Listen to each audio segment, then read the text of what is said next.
عزم کرے، یہاں سے نیت کرے کہ انشاءاللہ پورے محلے کی فضا کو بدلنا ہے اور اپنے اندر بھی سب سے پہلے بدلاؤ لانا ہے۔ اللہ تعالیٰ مجھے اور آپ کو کہنے سنت سے زیادہ عمل کی توفیق نصیب فرمائے، اور باقی باتیں انشاءاللہ آئندہ ہفتے ہوگی۔ اللہ عمل کی توفیق نصیب فرمائے۔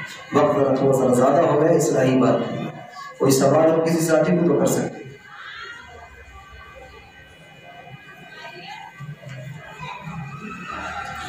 کوئی ساتھی کوئی سوال کرنا چاہتے ہیں، کوئی بات سمجھ میں نہ آئی ہے، کوئی سوال ایسا ہو تو کر سکتے ہیں، معلوم کر سکتے ہیں۔ فاسألوا اہل الذکر ان کنتم لا تعلمون، سوال کر لیا کرو اور کوئی بات نہ معلوم نہ ہوا کرے۔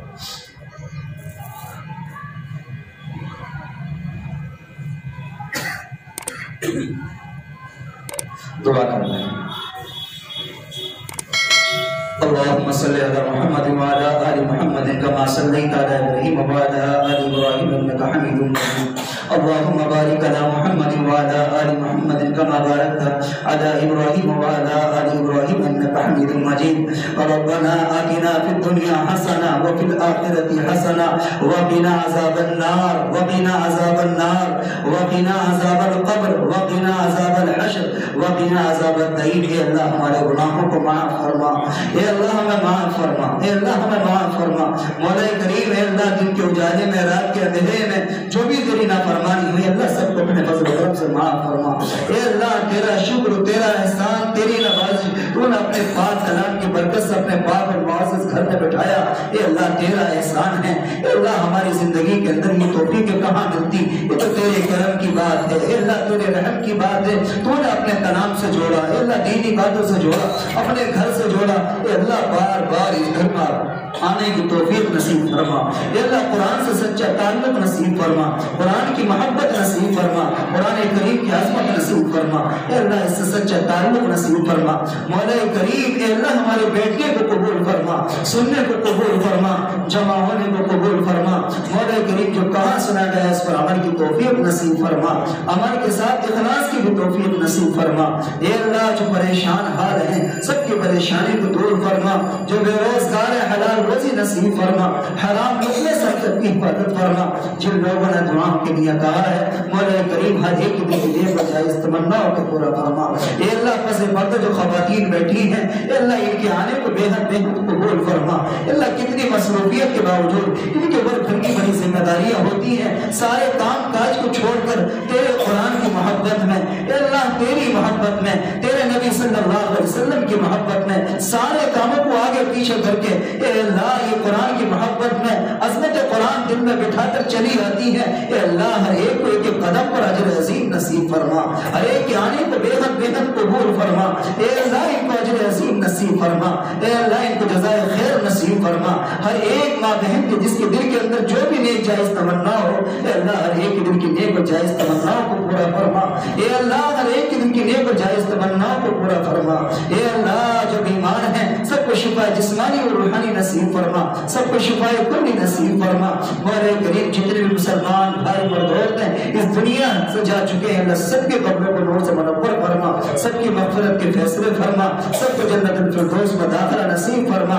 اے اللہ جب تک زندہ رکھ اپنے پیارے حبیب حضرت محمد رسول اللہ صلی اللہ علیہ وسلم کے طریقے پر زندہ رکھ، جب خاتمہ ہو ایمان کے پر خاتمہ نصیب فرما، موت کے وقت کلمہ شہادت نصیب فرما، شہادت کی موت نصیب فرما، اچانک کی موت سے حفاظت فرما، حادثات کی موت سے حفاظت فرما، ایمان پر خاتمہ نصیب فرما، ایمان پر خاتمہ نصیب فرما۔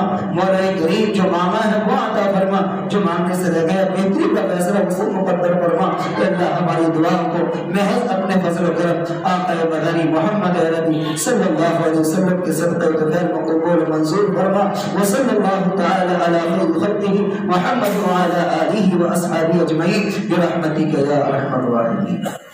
دعا کے بعد ایک درخواست کرنی ہے تمام ہی نوجوان ساتھیوں سے جتنے بھی بیٹھے ہیں کہ جس طرح سے الحمدللہ آپ لوگ آ جائیں ہر ہفتے بغیر کسی تقاضے کے، خود ہی اپنی دل کی نیت کے ساتھ کہ انشاءاللہ درس میں آنا ہے، خود بھی آئیں اور دوسروں کو بھی لے کر، بس اتنی سی درخواست ہے۔ اور یہی درخواست خواتین سے، اور جو پیغام یہاں سے ملا اس پیغام کو عام کریں، انشاءاللہ قرآن کی بات عام ہوگی، اللہ تعالیٰ آپ کو عام کر دے گا۔ اللہ تعالیٰ عمل کی توفیق